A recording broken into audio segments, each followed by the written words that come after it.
Hello everybody, this is my 23 Toyota Tundra TRD off-road, and today I'll be going over the transmission cooler I installed.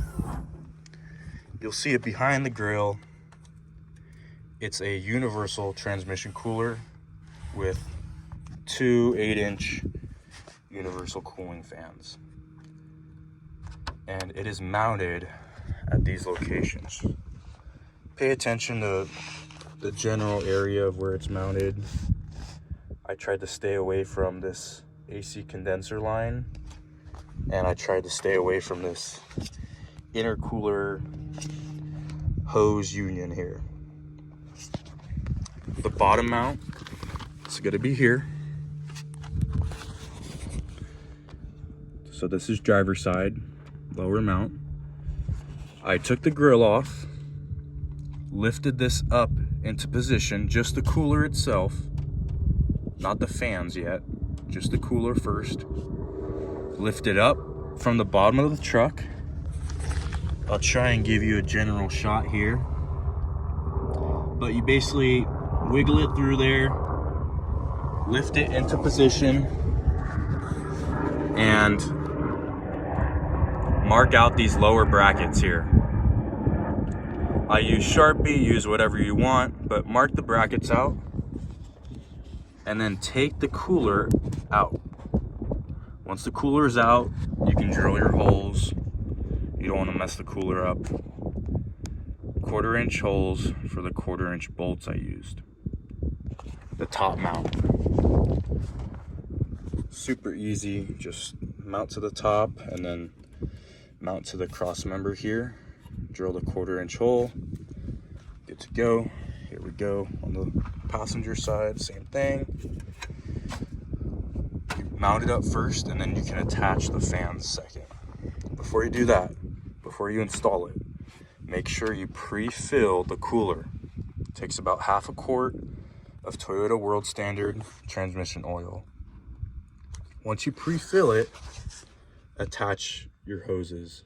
Make sure everything's good to go. There's no leaks. All the hose clamps are tight before you mount it, because once it's mounted, it's kind of a pain to start tightening things and checking for leaks.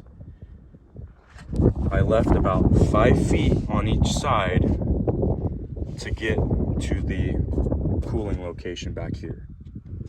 So mount it into location, route your hoses through these intercooler tubes. You're gonna need to take this air filter off, just loosen this bolt, and then move the air box out of the way here so you have a lot more room to work. This is for the fans, that's all the electrical, but route your hoses through these intercooler tubes. So you see 1, 2.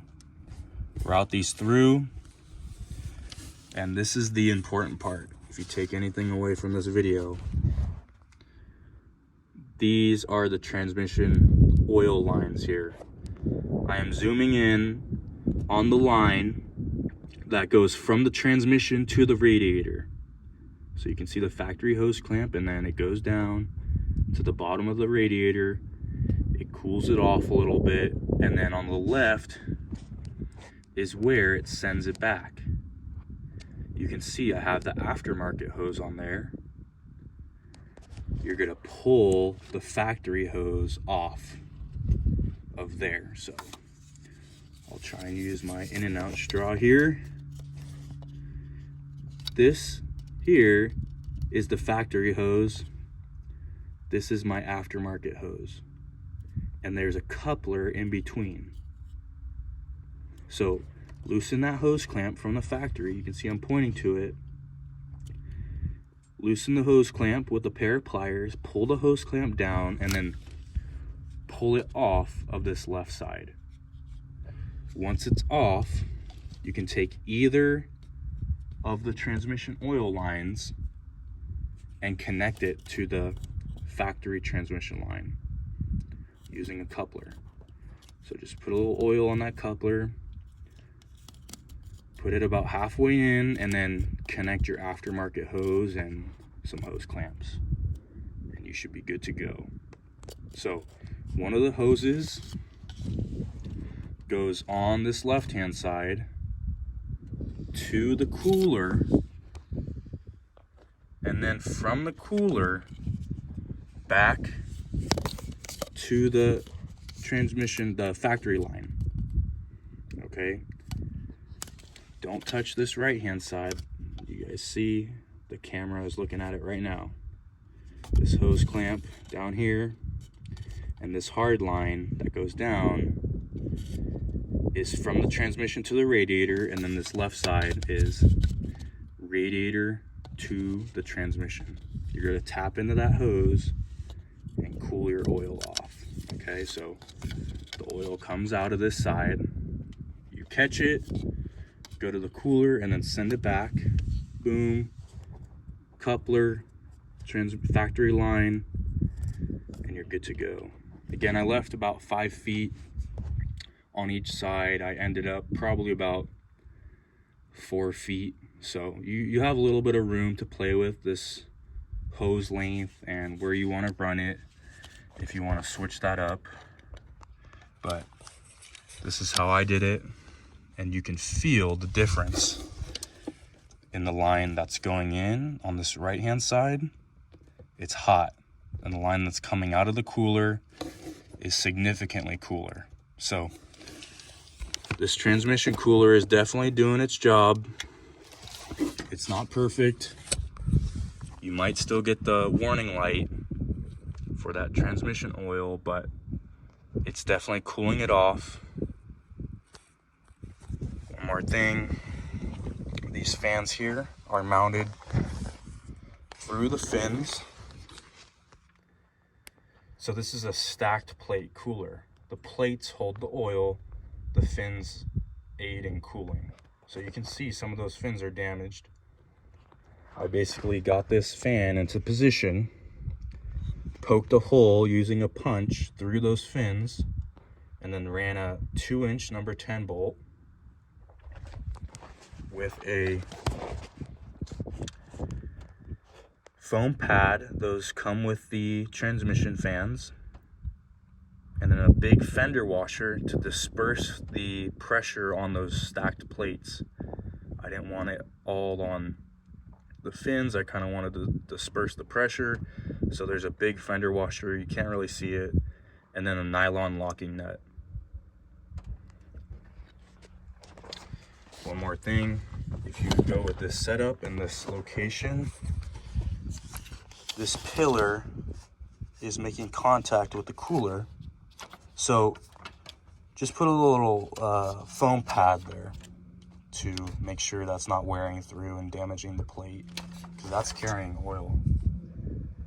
Also, this is the electrical, don't mind this, but this hose down here, I'll use the in and out straw as my pointer. This hose here is the intercooler hose, and each point that's contacting the fan, I put electrical tape. So we got 3 points here and 2 points here, so I don't wear that hose out. Just throw some tape or foam or whatever you want to have some extra protection. And that's about it. You pre-fill the cooler, hook everything up, mount it into place, tap into that line. One more time, it's back here. You can see the straws pointing at it. Pull that line off, coupler, and then catch the oil on this left-hand side. Go to the transmission cooler and then come back, tap into that factory line and send it back. That's pretty much it for this install. I've taken this thing off-roading about 3 times, 4 times. It's not a lot, but each time I got a transmission oil warning light. 2 of the 3 times it kept coming on, and it was a little concerning, so I added this cooler, and it only came on once today, when I was climbing up a mountain pretty steep and really slow. If you keep this thing up to speed, you shouldn't have any issues with the transmission temperature. But if you're going slow, if you're crawling, rock crawling, going up a mountain super slow, you're gonna have some issues with that oil temperature. This transmission cooler will help you out. It's not a remedy for everything, but it definitely cools the oil down. All the products will be linked in the description. The cooler, the fans, the hose, the bolts, the mounting brackets, everything is linked in the description. It's an affiliate link. It'll help out the channel. If you guys have any questions, let me know. Appreciate you watching.